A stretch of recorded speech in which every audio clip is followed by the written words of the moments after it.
آپ یہ طے کر کے یہاں سے اٹھیں، ہمارے وہ نوجوان اور جوان اور بوڑھے یہ طے کر کے اٹھیں کہ آپ کو صرف اشتہار کے ذریعے ایک اطلاع دی گئی یا مائک کے ذریعے آپ کو بتلایا گیا، آپ کے علم میں آ گیا کہ پہانی کے فلاں مقام پر ایک نعتیہ مشاعرہ ہو رہا ہے، وہاں آپ چلے آئے۔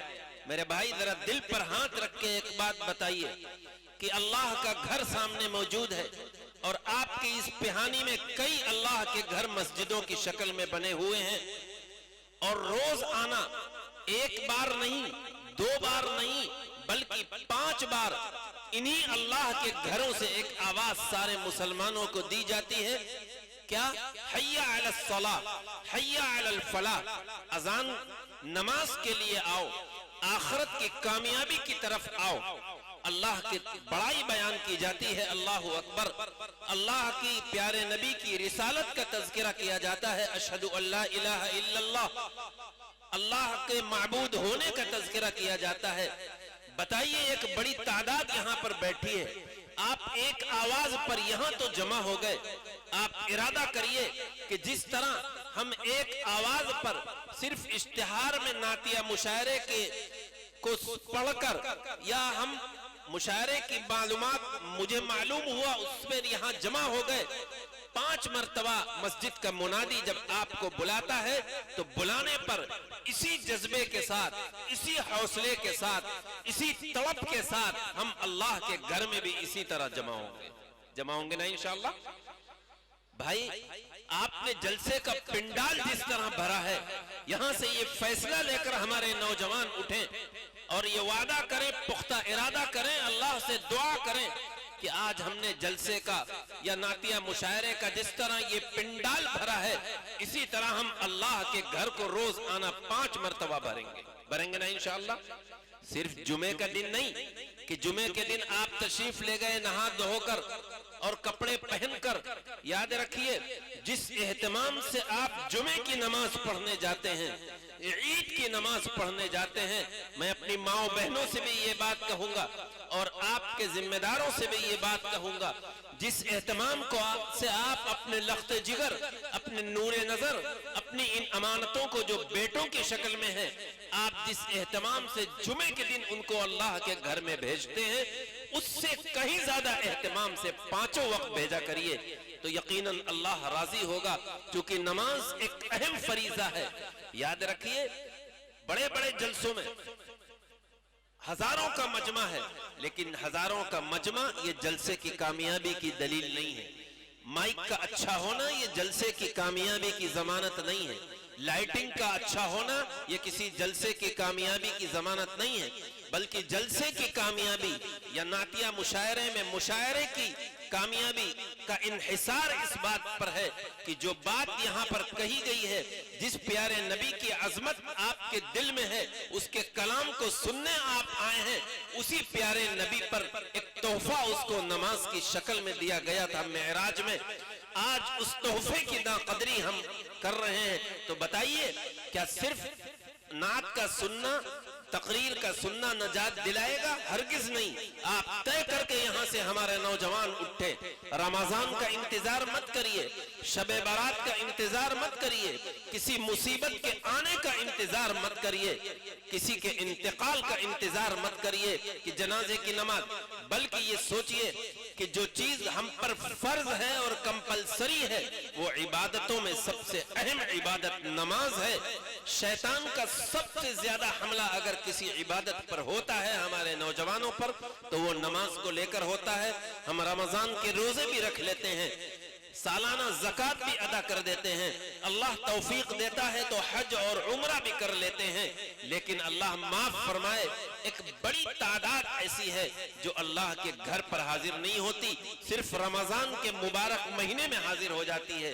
میں نماز کے تعلق سے یہ پیغام دینا چاہتا ہوں کہ یاد رکھیے آپ اپنے کسی رشتہ دار اور عزیز کے یہاں روز جا رہے ہوں اور اس کے بعد کچھ دن نہ جائیں تو آپ کا رشتہ دار پریشان ہوگا کہ آخر کیا بات ہے، یہ ہمارا رشتہ دار، یہ ہمارا دوست نے ہمارے یہاں آنا جانا کیوں چھوڑ دیا، کیا اس کو ہم سے کوئی شکایت ہے؟ کیا ہم نے اس کی ضیافت میں مہمان نوازی میں کوئی کمی کی ہے؟ آپ کو بھی فکر ہوگی کہ آخر یہ کیوں نہیں جا رہا، آ رہا ہے۔ آپ اس کے گھر جائیں گے، اس کو فون کریں گے، اس کی خیریت معلوم کریں گے۔ بالکل یہ انسانی فطرت ہے۔ اب آپ آئیے، مسجدیں اللہ کا گھر ہے، مسجدیں اللہ کا گھر ہیں۔ ہم ان مسجدوں کو رمضان کے مبارک مہینے میں آباد کرتے ہیں۔ ایک مہینہ ایک وقت کی نماز بھی ہماری قضا نہیں ہوتی، اگر ہوتی ہے تو ہم روتے ہیں، پریشان ہوتے ہیں۔ میرے بھائی، اس گھر کو جب آپ مہینہ بھر آباد کرتے ہیں اور اس کے بعد آپ اس کو چھوڑتے ہیں تو جس کا وہ گھر ہے، جس نے نماز کو فرض کیا ہے، اللہ رب ذوالجلال کیا یہ نہیں سوچ سکتا کہ آخر میرا بندہ میرے گھر کیوں نہیں آ رہا ہے؟ اگر آج آپ کو ڈی ایم یاد کرے، کپتان یاد کرے، کہیں کا کوئی ایم پی اور ایم ایل اے یاد کرے، آپ اپنے سارے کاموں کو آگے پیچھے کر کر فوراً جائیں گے، 10 لوگوں سے بتائیں گے کہ آج ہم کو ڈی ایم نے یاد کیا ہے، آج ہم کو فلاں تحصیلدار سے ملنا ہے، فلاں ہمیں ایم پی ودھائک سے ملنا ہے۔ میرے بھائی بتائیے کہ ڈی ایم کی، ان ایم پی اور ایم ایل ایز کی کیا حیثیت ہے اللہ رب ذوالجلال کے سامنے؟ وہ بادشاہ ہے، وقت دنیا کا بادشاہ ہے۔ اس نے آپ کو ایک بار نہیں، وہ 5 مرتبہ یاد کرتا ہے کہ اے میرے بندے، بس تو 22 گھنٹے تجارت کر، 22 گھنٹے کاشتکاری کر، 22 گھنٹے ملازمت کر، اپنا گھر بار دیکھ، لیکن صرف 24 گھنٹے میں صرف 2 گھنٹے مجھے دے دے اور آ کر اپنے ماتھے کو ہمارے سامنے جھکا دے، ہمارے سامنے کھڑا ہو جا، ہم تیری بخشش کر دیں گے، ہم تجھ کو معاف کر دیں گے، ہم تجھ کو جنت میں پہنچا دیں گے۔ لیکن ہم کو توفیق نہیں ہوتی۔ اس لیے میں آپ سے کہنا چاہتا ہوں، یاد رکھیے حضور صلی اللہ علیہ وسلم جس دن دنیا سے تشریف لے جا رہے ہیں، پیر کا دن ہے، 12 ربیع الاول ہے، صبح فجر کی نماز کے وقت آپ چونکہ بیمار تھے، فجر کی نماز کے وقت کچھ افاقہ محسوس ہوا۔ ایک صحابی رسول آپ کے حجرے کا پردہ ہٹاتے ہیں، آپ یہ منظر دیکھتے ہیں کہ حضرت ابو بکر رضی اللہ تعالی عنہ نماز پڑھا رہے ہیں، صحابہ ان کے پیچھے نماز پڑھ رہے ہیں۔ روایتوں میں آتا ہے کہ صحابہ کو یہ محسوس ہوا کہ آپ تشریف لا رہے ہیں۔ حضرت ابو بکر رضی اللہ تعالی عنہ کو بھی تو پیچھے ہٹنے لگے، آپ نے فرمایا نہیں، وہیں پر رہو۔ صحابی کہتے ہیں کہ آپ کے چہرے پر خوشی کے جو آثار تھے، چہرہ ایسا تھا کہ قرآن کا ایک پارہ، ظاہر ہے یہ خوشی کیوں تھی، یہ آثار نمایاں آپ کے چہرے سے کیوں تھے؟ اس لیے کہ آخری وقت آپ نے اپنے امتیوں کو اللہ کے سامنے، اللہ کے گھر میں صبح کی فجر کی نماز میں کھڑا ہوتا دیکھ لیا تھا۔ تو آپ نے یہ سوچا کہ جس امت کے لیے ہم نے محنت کی تھی، اس کا مطلب ہم کامیاب ہیں، اور آگے بڑھیے۔ بالکل انتقال کا وقت ہوتا ہے، آپ کی زبان پست ہو جاتی ہے، آواز نہیں نکل رہی ہے، کچھ آپ فرما رہے ہیں لیکن سمجھ میں نہیں آ رہا۔ ایک صحابی حجرہ عائشہ میں داخل ہوتے ہیں اور سوچتے ہیں کہ آپ کیا فرما رہے ہیں، اپنے کان کو حضور کے قریب لے جاتے ہیں۔ جب قریب لاتے ہیں تو آپ فرماتے ہیں الصلاۃ وما ملکت ایمانکم، دیکھو نماز کا خیال رکھنا اور اپنے ماتحتوں کا خیال رکھنا۔ یاد رکھیے شیطان کا حملہ نماز پر کیوں ہوتا ہے، آپ کو بتاتا چلوں۔ حضرت آدم علیہ السلام کو جب اللہ نے بنایا تھا تو اس وقت تمام فرشتوں سے یہ بات کہی تھی کہ سجدہ کرو، تمام فرشتوں نے سجدہ کیا، ایک نے نہیں کیا، حالانکہ سید الملائکہ تھا، فرشتوں کا سردار تھا، اس نے نہیں کیا۔ اس نے کیا کہا؟ اس نے کہا کہ اے اللہ، تو نے تو اس مخلوق کو مٹی سے پیدا کیا ہے، میں آگ سے پیدا ہوں، آگ کی خاصیت اوپر جانا ہے، مٹی نیچے دبائی جاتی ہے، ایک چیز جو اوپر جاتی ہے، جس کے اندر بلندی ہے، جس کا مقام ہے، وہ ایک نیچے والی چیز کو سجدہ کرے، یہ نہیں ممکن۔ خلقتنی من نار وخلقتہ من طین، خلقتنی من نار وخلقتہ من طین۔ ظاہر ہے اس نے جب یہ کہا، سجدہ نہیں کیا، وہ ابلیس شیطان ہو گیا، اس کو راندہ درگاہ کر دیا۔ اب آگے کی بات سنیے، اللہ سے اس نے مہلت مانگی کہ اے اللہ تو مجھے مہلت دے، میں تیرے بندوں کو دائیں سے بائیں سے پیچھے سے آگے سے اوپر سے نیچے سے بہکاؤں گا۔ ایک سجدہ نہ کرنے کی وجہ سے اس کو جنت سے نکالا گیا، رادائیں درگاہ کر دیا گیا۔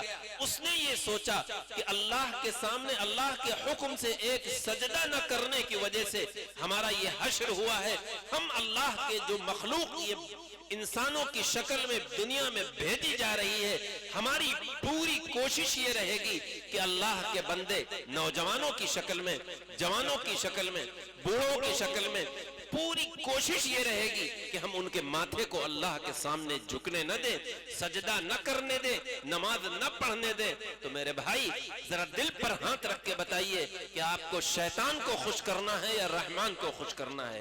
شیطان کو خوش کر کے آپ جنت حاصل کر سکتے ہیں یا رحمان کو خوش کر کے جنت حاصل کر سکتے ہیں؟ اس لیے پورا مجمع یہ ارادہ کرے۔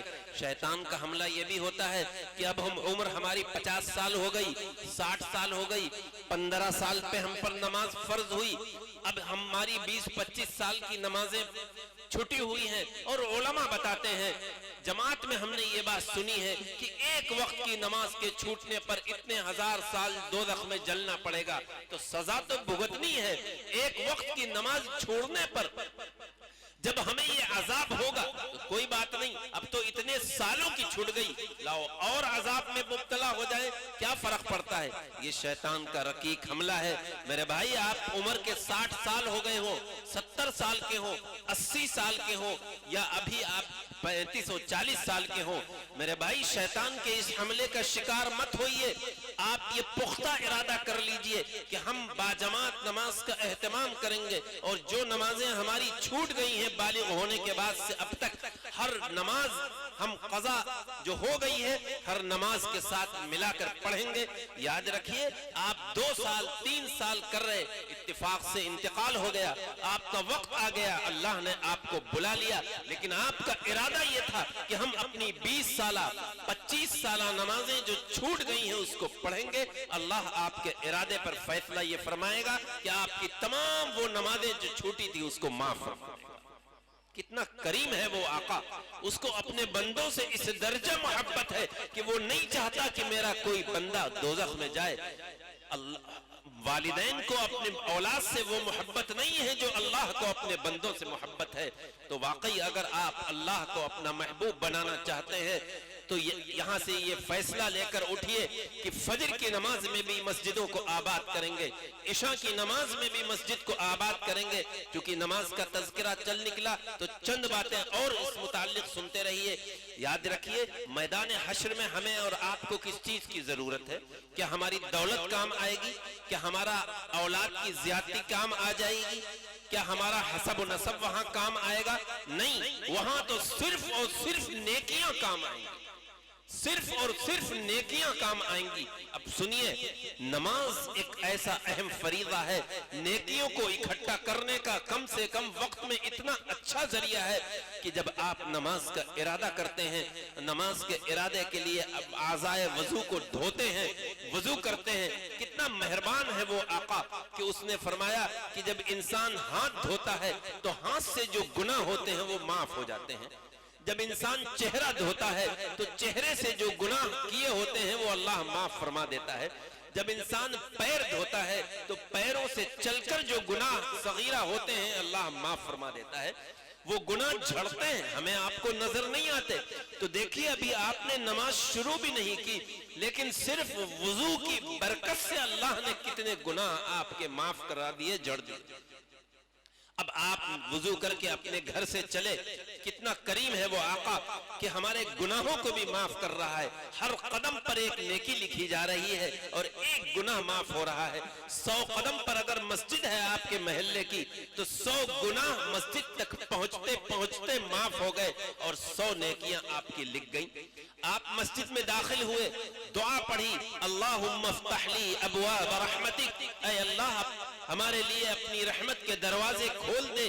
ظاہر مسجد کے اندر ہیں، دعا کر رہے ہیں، اے اللہ اپنے لیے ہماری لیے اپنے رحمت کے دروازے، گویا کہ اللہ کی رحمت آپ کی طرف متوجہ ہو جائے۔